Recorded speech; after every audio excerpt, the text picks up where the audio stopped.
Housewife के लिए क्या संडे क्या मंडे सारे दिन एक ही जैसे होते हैं। तो आज है संडे और सुबह के सारे काम निपटाने के बाद मैं थोड़ी देर सो गई थी और सो के उठने के बाद बहुत ठंड लग रही थी। फिर मैंने पहने गर्म कपड़े और पहुंच गई छत पर और हल्की धूप थी तो मैं बैठ गई थी क्योंकि मुझे ठंड लग रही थी आज बहुत ज़्यादा। फिर अर्नब भी मेरे पीछे पीछे आ गया था और सारे कपड़े सूख गए थे तो मैं उतारने लगी और कपड़ों को लेकर मैं आ गई नीचे और बहुत ज़्यादा ठंड लग रही थी। फिर मैंने अपने लिए बनाई चाय और अर्नब कहने लगा कि मुझे खाने हैं पराठे क्योंकि मुझे बहुत भूख लग रही है।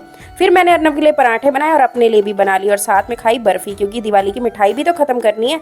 अब टाइम आ गया अपनी डेंटिंग बेंडिंग करने का क्योंकि सुबह से कामों में इतने बिजी थे कि अपनी डेंटिंग बेंडिंग करना भूल ही गए थे।